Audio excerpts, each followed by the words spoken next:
Hi, this is David Wilcox. You're listening to Retrospectives with John Broughton on KC Radio 97.7 FM. With this tattoo, you make a promise of who you are and what you think. Are you from a musical family at all?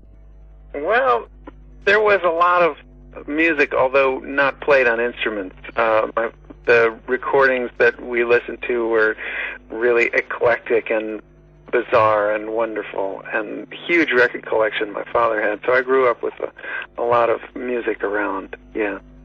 Do you remember your first guitar?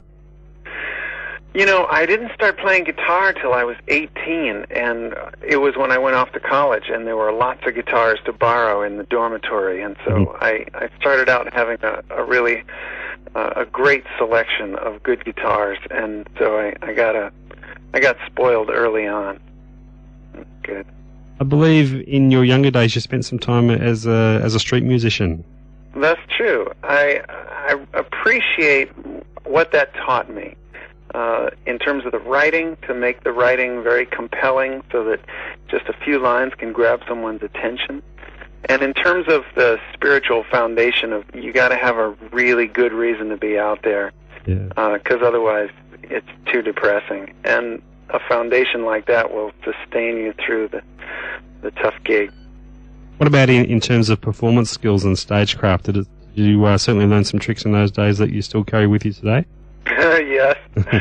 And a lot of the monologues that I do, I tell stories between songs, and a lot of those started with a street performance, and also some, starting out in some tough venues where people got used to hearing music from machines, because music surrounds us all the time, and we don't realize that it's person to person, that it's real, that it's language, that it's direct communication. So I would tell these monologues, and people would sort of notice, oh, there's someone up there on stage, look, and then I would have their attention for the next song or so, and so the monologues were good training for grabbing people's attention. I guess in the 80s when you began recording it wasn't really a strong period for singer-songwriters, the 80s. That's true. Was it a bit of a struggle for you in those days, getting recognition? I never really thought of it that way, and I was playing this kind of music because it felt brand new, it felt revolutionary, and, we are always sort of reinventing the wheel, I guess, but at the time that I was doing this, it felt like I was taking music out into the street, not trusting music to the big corporations, but it was kind of a revolutionary kind of thing. And so to me it felt like getting recognition was definitely not the point. The point was to make music my own and to have a way to speak my heart and mind. And so for that I thought it was great because it didn't rely at all on any industry recognition. It was something that I had my own power to do. That's why it was acoustic music, just because it was portable and cheap. Sure. You did, however, have some time with a major label, with A&M. How do you look back on that time now? I had a great time. It was wonderful. Really great people, and it's all great memories. The label sort of disappeared after it got sold. And there were I learned a lot of lessons. I got to make some really expensive mistakes at their expense. So it's sort of my musical education. But they were pretty accepting of the type of music that you wanted to make. They didn't try to steer you towards a more commercial vein? No, it was fascinating. I think the reason why I always got to have free reign artistically is because they never expected me to be, a big money maker for them. I was sort of under their radar, so they never really noticed what I was doing. I would just deliver the records when they were done. It's fine. You've been recording for over a decade now, and I'm sure you'd be the first to admit your music is not in the mainstream. Do you consider things like a song's commercial potential when you are writing it? I think that if I could write a song that could grab a lot of people, it would be because it's a great song and it has something powerful to say, and that's always what I strive for.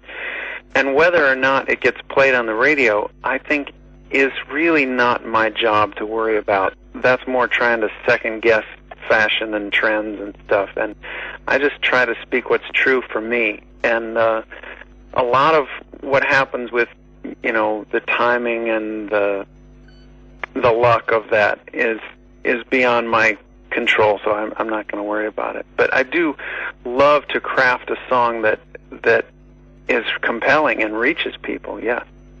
Is the craft of songwriting still very much a learning experience for you after all these years? Yes. It cracks me up that I can be working at something for so long and still find it so new, still have this feeling like, I just now figured out what it is that I'm trying to do. And that's a great feeling. It lets me know I'm in the right business. When you're sitting down to write a song, what is most important to you? What aspect of the song you take particular care in getting just right? It always used to be that I would worry a lot about getting the lyric just as good as it could be, and it always used to be that the melody was something that just sort of happened.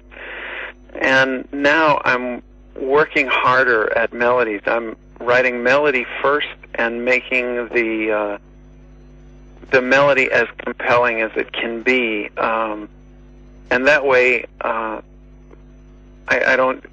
It was awkward before when the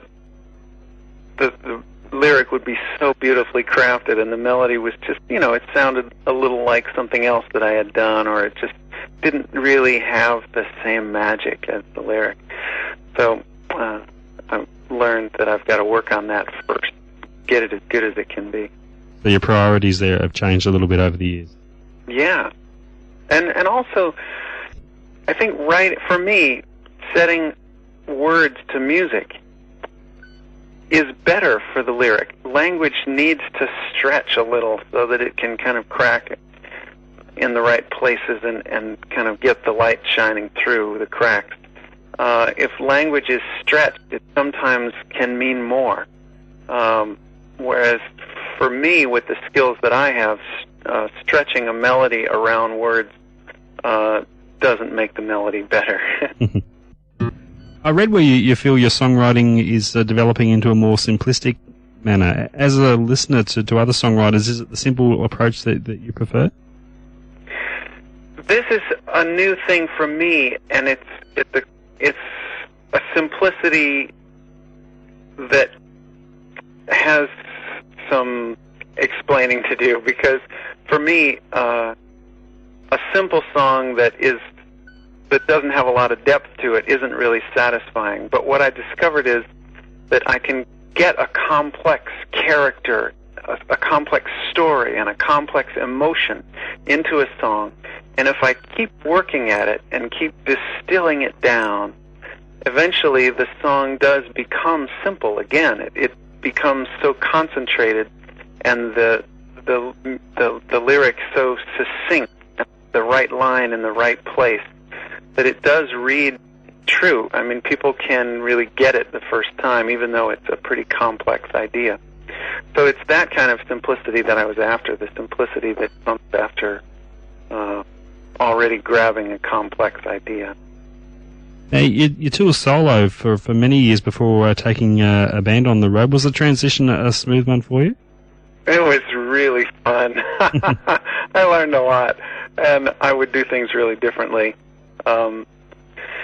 It was really fun traveling with the whole, bus and band and all that stuff. And the feeling that I had was it was not as consistent. There were so many other things that could go wrong in terms of the other players losing their focus, losing their concentration. And we'd play the stuff right, but in terms of the vibe, I realized that I'm really good at keeping a great attitude and really focusing energy at the crowd.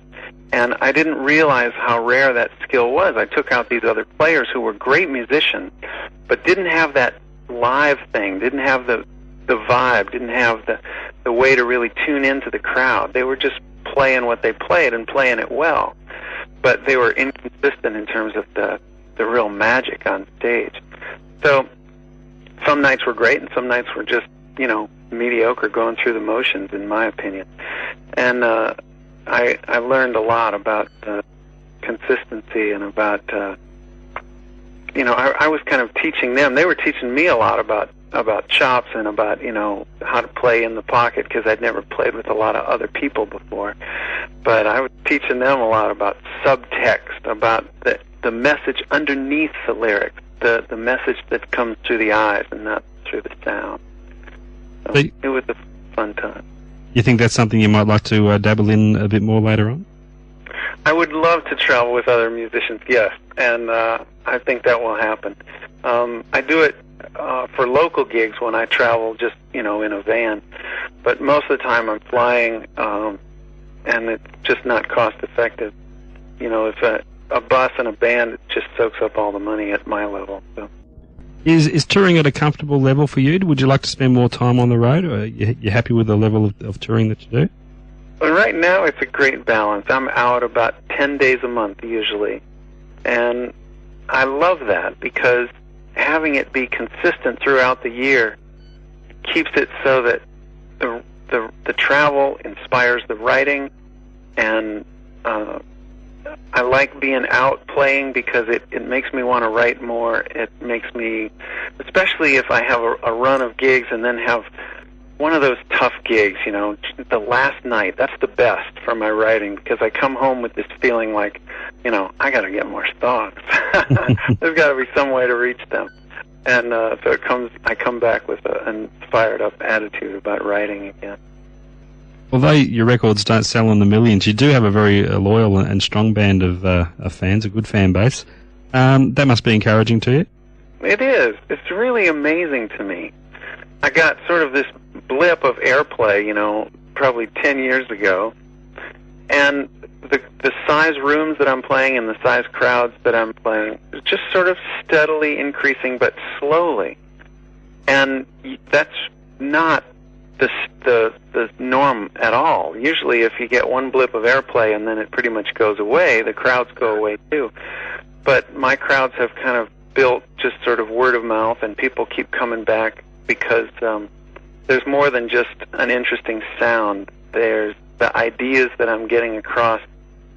I'm really after waking up people's hearts and stirring some really deep memories and making music that cuts through the superficialities of entertainment and can actually feel like the soundtrack of your life. And because it is written very person to person, very close like that, it's not for everybody, but when you discover that it fits really hauntingly close. And so because of that, the crowd that does come back brings a friend. It's been building in a nice way. Let's talk about the most recent album. You recorded it at home, I believe.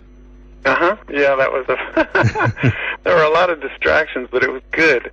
I've always had a home studio, but it's always been in this little cabin that we built in the woods behind the house, and it's all very quiet and everything. So when we were making this record, it was really different to bring all the equipment inside the house, where there's all distractions. My son is 8 years old now, and so to be recording in a setting where he could burst in the door at any time, it got me out of my studio mind. It got me out of that kind of rarefied air of trying to attain some studio perfection, and it made everything more spontaneous and more playful.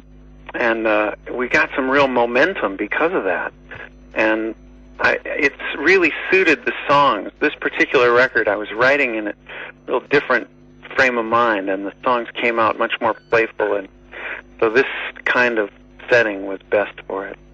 Yeah, apart from the distractions, the advantages are obvious. I mean, you wouldn't be watching the clock because of the studio time that you're paying for, and would have created a much more relaxed atmosphere, and obviously it would have been less like going to work, I guess, every day. Yeah. Would it be fair to say that's the most comfortable you've been in the recording process during your career? Yes, I think it was, and it was because of this friend I was working with, Jim Infantino. He's a wonderful character, and he just made it really fun. And whenever I'd start working too hard and second guessing myself and trying to, make a, sort of the correct record instead of my record. He set me straight. It was funny. We'd be selecting different gear, for a song. I'd have an electric guitar part, and I'd be saying, okay, now look, I've got these 5 different tremolo pedals. This one is the matchless tremolo pedal. It's got the tube, everything, and he'd say, well, that's gotta suck. What else do you have? And we'd get some little cheap thing that just sounded great. So it was a great playful attitude to have. Into the studio to begin with, knowing the type of album, the sound you were looking for, or did it all just sort of develop as you were there? Well, it always comes from the songs. For me, when I'm trying to get a song on tape, whatever happens to it that makes it feel more intense, makes the song feel true to what I originally felt when I wrote it, that's the direction we go. And it's kind of like the game of warmer, warmer, colder, colder. You can get direction really fast just by feeling what's happening to the song. And so the songs made it clear that a real kind of serious approach was not going to work with these particular batch of songs. It had to have quirky spontaneity and startling sonic textures, and the discrepancy of a banjo and a hip-hop drum loop together, that kind of thing. It just had to have something striking and fun. You had the unusual situation of a hidden track on the CD ending up as a single. Can you relate that story to us? Well, the record was done. It was off at the manufacturer, and I was busying myself with other stuff. There was a friend of mine that had sent me a track that he had recorded, and he didn't have any words for, and he was curious if I could write something to it. And so I heard it, and there was a song that I had been working on for the past couple of days that I didn't really like the music of, but the idea of the song just jumped over to this other track, this track that my friend had sent me. And so I wrote it out and sang it and sent it back to him, and I was suddenly realizing that this was a great song, and so I called him up and I said, if you could send me back a copy of that, I just had this notion that it might make it onto this record, because the song turned out to be about the still small voice, the whisper inside, that little guidance that we have, and since this song, the record was going to be called What You Whispered, I figured it would work great on this record. So by coincidence, the manufacturing was stalled out because of some glitch in the graphics, and we had time to send them one more master tape before they got it fired up. So everything was, last second, FedExing stuff back and forth, and we got the master to them, and the song made it onto the record, but they didn't have time to change the graphics. So I said, well, it'll just be a hidden track, and that was fine until we played it for the people at the label, and they said, well, that's the single. I said, oh, well, great, it's a hidden track. How can it be a single? They said, oh, don't worry, we'll put a sticker on it. I said, okay. So that's what it was. Just second release with Vanguard. How did you wind up with them?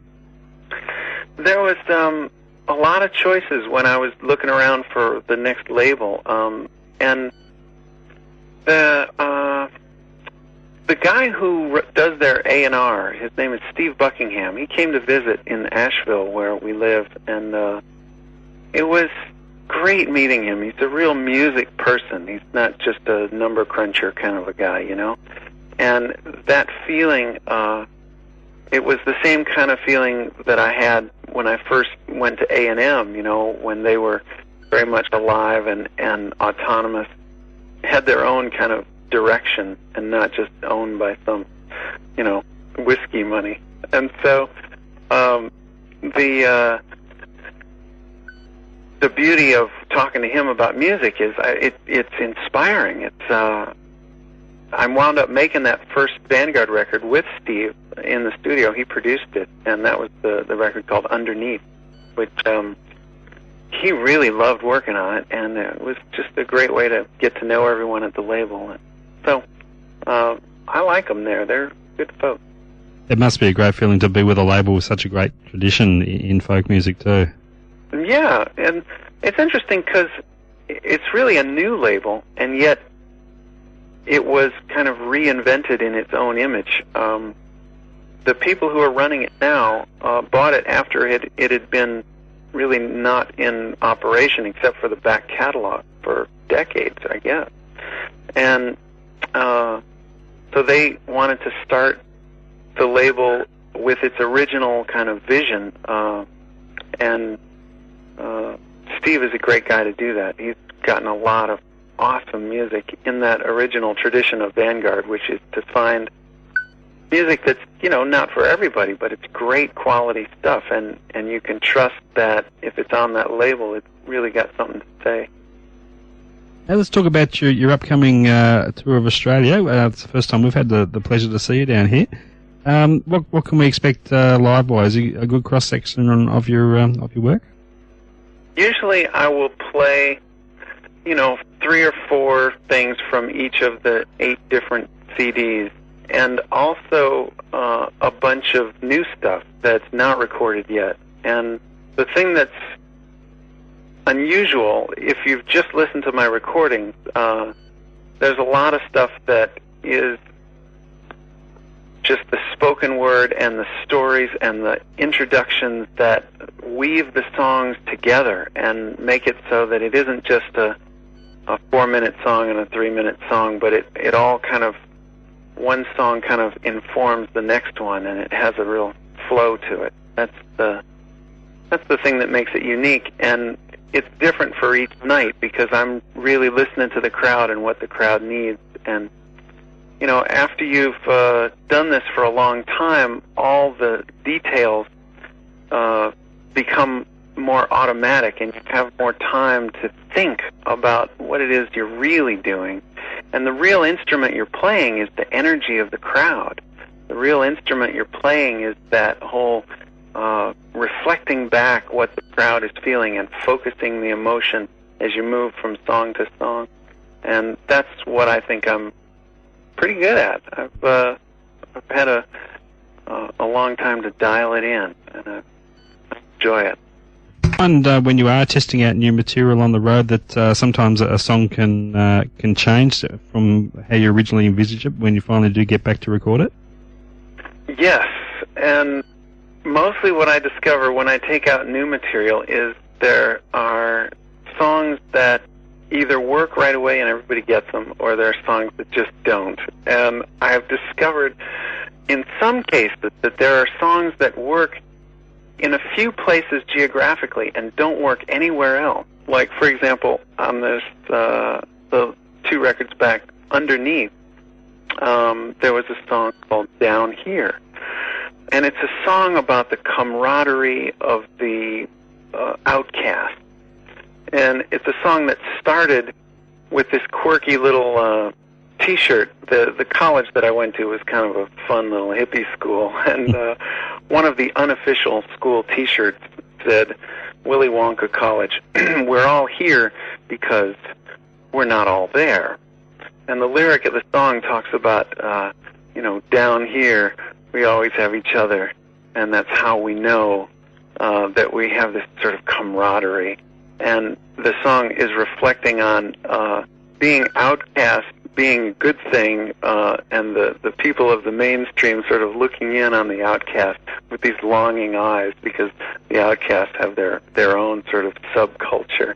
Anyway, I played that song in Key West, the island way down at the tip of Florida, and suddenly the song took on a completely different meaning because everyone there was there for a reason. They had left the mainland because they felt they didn't belong and they wanted to find a place where they could be left alone.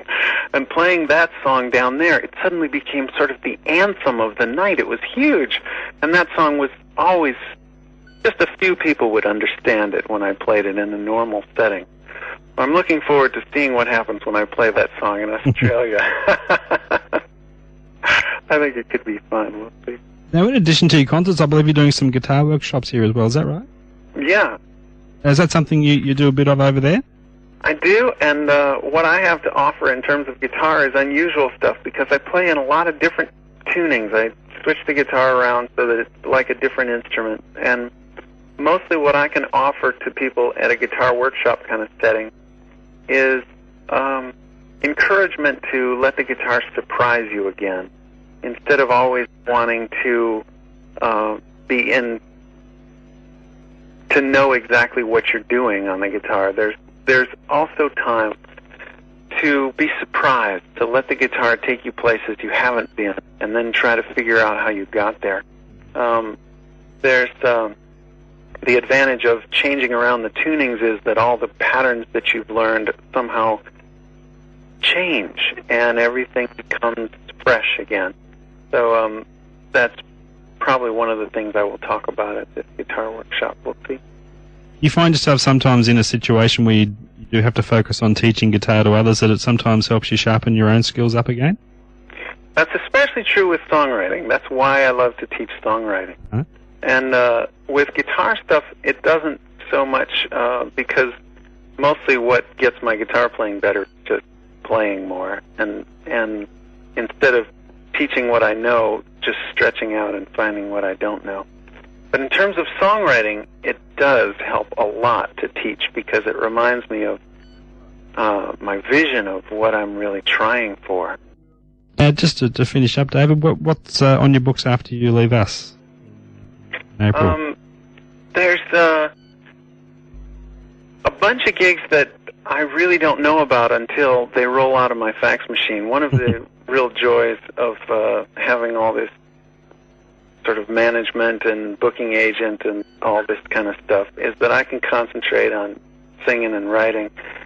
And usually I don't even know where I'm going until about 2 weeks away, and then the itinerary will roll out of my fax machine, and I'll say, look at this, I'm going to, California. So, and often it happens that I don't really worry about the next gig until I've packed up the sound equipment and I'm, done with one gig. And then as I'm kind of going to the hotel, I'm looking through and saying, let's see, tomorrow I fly to, Well, I can tell you, home. I can tell you you're playing the Troubadour here in Melbourne, which is a new venue, reopened. And I haven't been there yet myself, so I'm looking forward to going down there and seeing you live. Yeah. And I want to thank you for your time. It's been a real treat speaking to you. What You Whispered has been a regular visitor to my CD player over the last few months. I'm looking forward to hearing some of the stuff live. Thank you much. And have a safe flight over, and we shall see you in April. Great. Thanks a lot, David. Thank you much. All the best. Thanks.